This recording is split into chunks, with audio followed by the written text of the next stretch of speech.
चूंकि इस स्टेप पे कंपैरिजन होगा तो अब हम कंपैरिजन की तरफ बढ़ते हैं। कंपैरिजन की तरफ आए तो 2 less than 7 definitely condition valid है। अब कंडीशन चूंकि वैलिड हो गई तो क्या होना है, एक्सचेंज होना है, स्वैपिंग होगी यहाँ पे 7 और 2 की, तो देखें 2 और 7 दोनों स्वैप हो चुके हैं। अब उसके बाद एज यूजुअल के ने इंक्रीमेंट डिक्रीमेंट होना है, so no change loop end. अब के की लूप एंड हो चुकी है, अब थर्ड आइट्रेशन की तरफ हम बढ़ेंगे। अब थर्ड आइट्रेशन में आई चेंज होगा, आई इंक्रीमेंट होकर 3 पे आएगा और के रीसेट होगा, दोबारा 7 पे चला जाएगा। अब मैंने इसको के को बॉटम से टॉप की तरफ चलाया, आप टॉप से बॉटम भी चला सकते हैं, इट्स योर चॉइस। देखिए प्रोग्रामिंग के अंदर मैंने एल्गोरिदम समझाना है आपको, आप उसकी प्रोग्रामिंग के अंदर उसको जिस तरह से चाहें हैंडल कर सकते हैं। So next iteration, third iteration, I3 है, K7 है, ओके, आई और के अपनी लोकेशंस पे आ चुके हैं। So next move on comparison. So comparison किया, 9 लेस देन 6, कंडीशन इनवैलिड है। जब इनवैलिड हुआ तो नो एक्सचेंज, के डिक्रीमेंट, सो के डिक्रीमेंट होके 6th लोकेशन पे आ चुका है। Again comparison, 6 less than 4 definitely invalid है, नो एक्सचेंज, के डिक्रीमेंट हुआ तो के अपनी लोकेशन से 5 पे आ चुका है। अगेन कंपैरिजन, सो 4 लेस देन 3 इनवैलिड है, नो एक्सचेंज, के डिक्रीमेंट, तो के डिक्रीमेंट होके 4th लोकेशन पे आ चुका है। सेम कॉन्सेप्ट, ये स्टेप इंक्लूड होगा कंपैरिजन के अंदर, ये इसके ऊपर मैं बात कर चुका हूं डिटेल के अंदर। सो आप कंपैरिजन अब दोबारा करेंगे। कंपैरिजन किया तो 3 less than 7 definitely condition valid है। जब कंडीशन वैलिड हो गई so we need exchange, 3 between 7, ये दोनों 3 एंड 7 दोनों एक्सचेंज होंगे। जब एक्सचेंज हुआ तो 3 की जगह पे 7 और 7 की जगह पे 3 आ गया, ओके। सो के डिक्रीमेंट होना है, अब के डिक्रीमेंट होगा तो चेंज नहीं होगा क्योंकि ये लूप एंड हो चुकी है, so no change loop end. So के की ये भी लूप एंड हो चुकी है, तो थर्ड आइट्रेशन हमारी कंप्लीट हो चुकी है। We will move on the 4th iteration.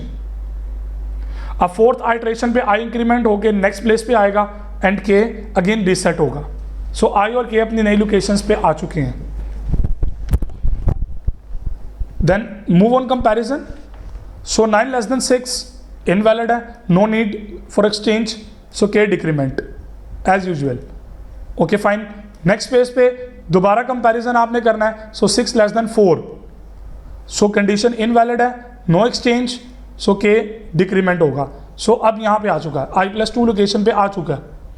Again comparison, so 4 less than 7 condition true है। तो मैंने कहा था किसी भी फेज में अगर आइट्रेशन नहीं होगी ना, स्वैपिंग नहीं होगी, तो आप वहीं से एंड कर सकते हैं। तो अभी तक हमारा किसी भी आइट्रेशन में ऐसा नहीं हुआ कि कोई स्वैपिंग ना हुई हो। तो यहाँ पे स्वैपिंग होनी है, 4 और 7 में स्वैप करना है। सो 4 और 7 जब स्वैप करेंगे तो अपनी लोकेशन चेंज हो चुकी हैं, के डिक्रीमेंट नहीं होगा क्योंकि लूप एंड हो चुकी है। सो अब हम 5th आइट्रेशन पे मूव करेंगे। अब 5th आइट्रेशन में आई 5 पे आ जाएगा और के दोबारा अपनी लोकेशन पे 7 पे मूव कर जाएगा। सो नए आई और के सेट हो चुके हैं।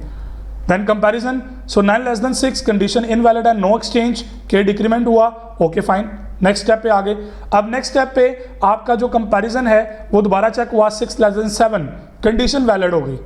अब कंडीशन चूंकि वैलिड हो गई तो आपने एक्सचेंज करना है 7 और 6 को।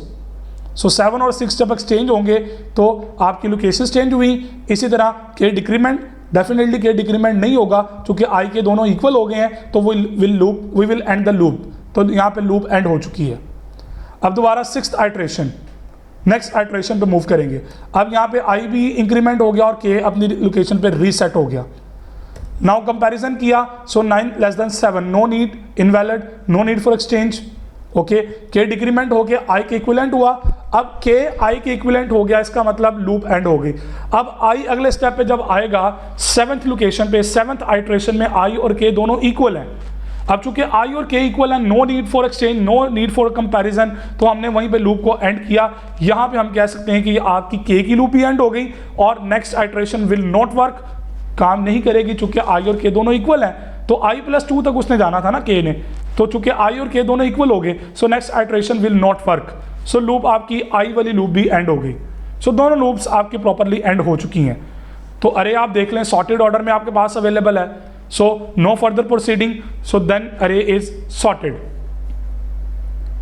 अब आपकी अरे सॉर्ट हो चुकी है। अब आप इसी एल्गोरिदम की लॉजिक को अपने पास पेपर पे नोट डाउन करें, एक नई एग्जांपल में ज़्यादा एलिमेंट लेकर दोबारा आप आइट्रेशन करते हुए चेक करें और देखें कितने स्टेप्स में कितनी आइट्रेशंस मेरी n-1 आइट्रेशन तक वर्कआउट कर रहा है। डेफिनेटली आपका एल्गोरिदम भी n-1 तक वर्क करेगा अगर वो ऑलरेडी सॉर्टेड नहीं होगा। समटाइम ऐसा होता है एक लूप के अंदर सिर्फ एक एलिमेंट ने स्वैप होना होता है और लूप सॉर्ट अरे आपकी सॉर्ट हो जाती है। लेकिन इस एल्गोरिदम का नुकसान क्या है कि वो पूरी लूप को एंड तक चलाएगा, जब तक लूप एंड नहीं होंगी वो आपका रिजल्ट आपको प्रोवाइड नहीं करेगा। मैंने इंट्रोडक्शन वाले टॉपिक के अंदर आपको बता दिया कि आप चाहें तो इस एल्गोरिदम को एफिशिएंट बना सकते हैं अगर आप इस चीज़ को हैंडल कर लें कि अगर किसी फेज में आइट्रेशन नहीं होती तो आप वहाँ से एग्जिट हो सकते हैं, आप लूप से बाहर निकल सकते हैं। कोई स्वैपिंग अगर आइट्रेशन के अंदर नहीं होती तो आप लूप से बाहर आ सकते हैं। सो आपकी एफिशिएंसी है, आपकी प्रोग्रामिंग स्किल्स हैं, आप उसको किस तरह से डेवलप करके उस लूप से बाहर आके अपनी लिस्ट को कंप्लीट कर सकते हैं। So that is a complete example of your bubble sort. Let's move on analysis, या उससे पहले हम बात कर लेते हैं इसकी परफॉर्मेंस की। जब हम बात करेंगे इसकी परफॉर्मेंस की, so bubble sort has a worst case and average complexity of n²। Understood सी बात है। वर्स्ट केस, सबसे आखिरी केस क्या होगा? वर्स्ट केस, इंतहाई बुरा केस क्या है कि जनाब वो आइट्रेशन n तक चलेगी तो n times n that is n², तो ये बिग O n² तक जाएगा। Worst case. एवरेज की बात करें तो एवरेज के अंदर ये n² पे नहीं जाएगा, n²/2 पे आएगा, तो हाफ n² होगा। तो हाफ n² का मतलब कतई तौर पे n नहीं होता, ये n से ज़्यादा भी हो सकते हैं। सो इसलिए हम थीटा जब क्लेम करते हैं तो थीटा को हम डिवाइड और उसके कोफिशिएंट्स और हर चीज़ें निकाल कर जो मैक्सिमम डिग्री का एलिमेंट होता है हम उसको उठा लेते हैं और वो n² ही है। So when n is the number of items being sorted. So ये एवरेज और वर्स्ट केस की हमने बात कर ली। अगर हम बात करते हैं बेस्ट केस की, और जिस तरह मैंने कहा आपको कि जिस तरह आप अगर उसके अंदर फ्लैग के थ्रू हैंडलिंग कर लेते हैं, so most practical sorting algorithms have substantially better worst case और average case complexities often big O n log n। हम यहाँ तक इसको लेके जा सकते हैं।